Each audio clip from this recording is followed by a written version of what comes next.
Actually po, wala po sa plano kong mag-audition because, I mean, I saw the project during the New Year countdown. I saw the trailer, the very first trailer po. And of course, it caught my attention. Pero never ko naisip na possible na maging parte po ako ng project na to. Until one day, it just so happened, destiny, na nasa GMA ako on one of the last days of auditions for Jamie. And sinubukan ko lang po. And I never expected po na sobrang bago po yung buhay ko because of this show. And sobrang hindi ko nire-regret the day na nag-audition po ako for this role. Thank you. Hello po, my name is Radson Flores po. I'm playing Mark Gordon po here in Voltes 5. And yes, I auditioned din po. I entered this room and it was full of boys na talaga na ang dami po talaga nag-audition for Mark and Steve. And I didn't expect na I would get a call back. And nagulat na lang po when I was called for the second screening. Kasama ko na po dun si Miguel and si Isabel na rin po. So, ayun po, sobrang happy po and proud po talaga for that moment.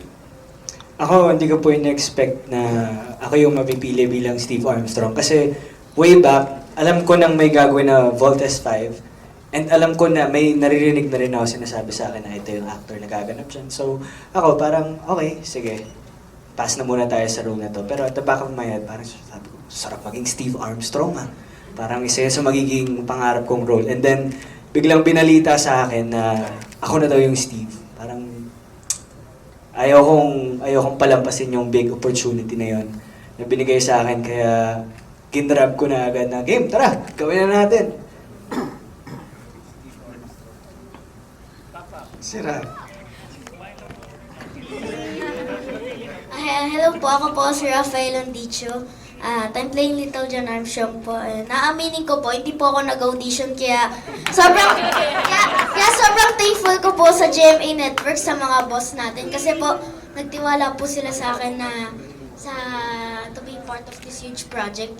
Hinintay po ako ni Direk Mark, like 1 year? 2 years? Diba? 2 years, kaya binuhos ko po talaga lahat ng best ko para sa huge project na. Thank you. Nag-iisipan.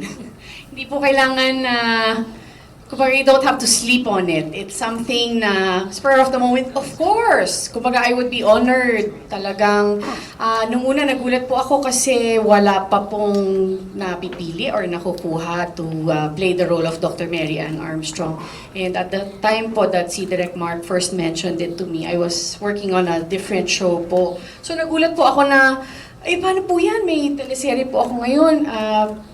Sure po ba kayo? Maghihintay kayo? Yung mga ganong po na nag-wonder po ako how would production make it work? Pero, they really waited na matapos po namin yung teleserye namin at that time. Talagang timing po. And of course, again, without hesitation, I was talagang kinilig and sobrang excited po to play the role. And additional lang, napanood nyo ba ito nung bata kayo? And may memories ba kayo with Voltes? Hindi po na, yes. Pero yung aking mother po is a big fan. So yung time po niya. I mean, growing up po, honestly, we would hear about Voltes 5 all the time. Kahit ako, hindi naman po ako masyadong nanonood ng TV noon. Lagi pong bukang bibig ang Voltes 5. Talagang growing up, even if hindi po namin time yun, na siya, icon na po yun. Talagang popular na siya, well-loved. So, very familiar po talaga growing up. Thanks, Miss Carla. Sir Dennis. Ayun, magandang gabi. Katulad ni Carla, ganun din yung reaction ko. Paano ka tatangkay sa ganito? Kalaking proyekto, isang karangalan para mapabilang dito sa literal na higanting proyekto na to. Isa na namang higanting proyekto ng GMA. At sobrang saya lang namin na mapasali dito sa cast na to. Nakita niyo naman yung paghihirap ng bawat isa. Sa totoo lang, napanood ko rin to. Napanood ko rin to nung bata ako, pero Voltron yung una kong napanood kasi yun yung panahon ko. So nung nagustuhan ko yun, sabi ko, meron pa bang ibang ganito? Nakita ko yung Voltes 5, ito yung original. Sabi ko, mas maganda yung kwento nito.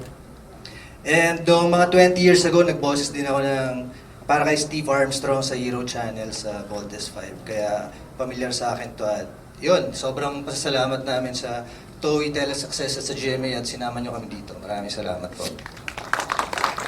Ayun, thank you for your answer. So, ano na lang, additional na lang, what were the most fun and the most difficult